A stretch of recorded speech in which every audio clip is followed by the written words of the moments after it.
The Dollmaker's Curse. Lila was an ordinary girl with an extraordinary curiosity. She lived with her parents in a charming old house that had been in the family for generations. The house was full of history, with creaking floorboards, hidden nooks, and an attic that had been locked for as long as Lila could remember. Her parents had always warned her to stay away from the attic, saying it was filled with forgotten relics and dusty old furniture, but Lila's curiosity got the better of her one stormy afternoon. The rain pounded against the windows and the wind howled outside as Lila found herself drawn to the attic door. The key hung on a rusty nail beside it, and with trembling hands, she unlocked the door and stepped inside. The attic was just as eerie as she had imagined, dimly lit by the light filtering through a small, dirty window.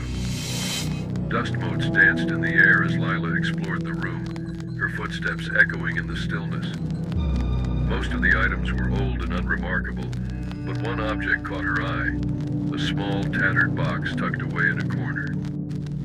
Lila carefully lifted the lid, revealing an old porcelain doll inside. The doll was beautiful, though clearly aged. Its face was delicately painted, with large, glassy eyes that seemed to gaze back at her. The doll wore a faded dress of lace and silk, and its golden curls were tied with a ribbon that had long since lost its color. Something about the doll intrigued Lila, and she decided to take it downstairs. That night, as Lila sat in her room, she placed the doll on a shelf beside her bed. She didn't notice the slight flicker of movement in its eyes as she turned off the light and climbed into bed. Exhausted from her discovery, she quickly drifted off to sleep. But Lila's dreams were anything but peaceful. She dreamt of a dark figure hunched over a workbench, carving and painting dolls late into the night.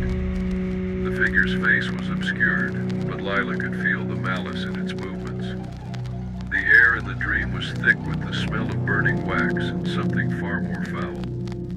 The figure muttered incantations under its breath, and Lila felt a chill run down her spine.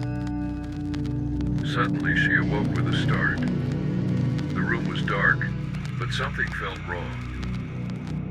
She glanced at the shelf where she had placed the doll, and her heart nearly stopped. The doll was no longer sitting on the shelf. It was lying on the floor, its glassy eyes staring directly at her.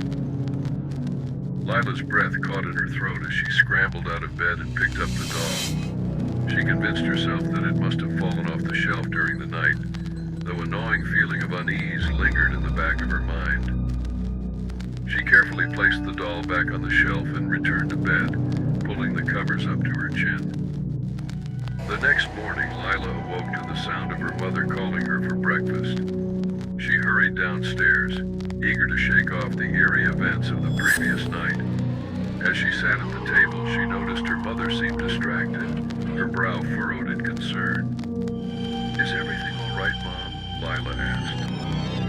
Her mother hesitated before responding. "It's probably nothing, dear, but I found some strange scratches on the wall in the hallway this morning. I can't imagine how they got there." A chill ran down Lila's spine, but she forced a smile and nodded. "Maybe it was just the cat," she suggested, though deep down she knew it was something far more sinister. As the days passed, strange occurrences became more frequent. Objects in the house were inexplicably moved, lights flickered on and off, and the strange scratches on the walls grew more numerous. Lila began to feel as though she was being watched, and the doll, now a permanent fixture on her shelf, seemed to be at the center of it all.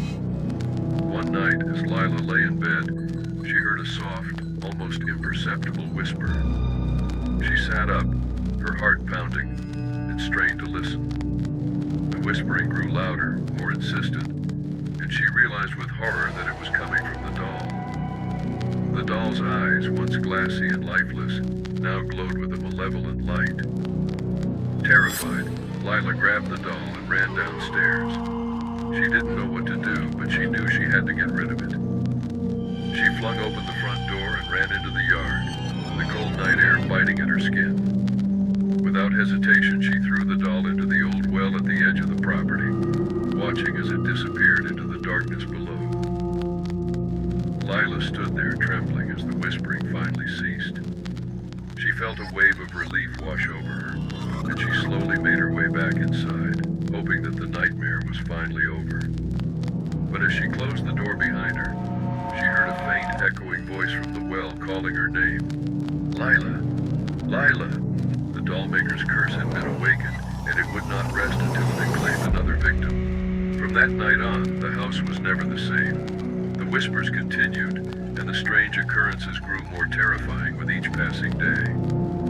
Lila and her family eventually moved away, leaving the house and its haunted history behind. But the doll remained in the well, waiting patiently for the next curious soul to find it, and the curse would begin anew. And so the legend of the Dollmaker's curse lived on, a warning to all who dared to disturb the forgotten relics of the past.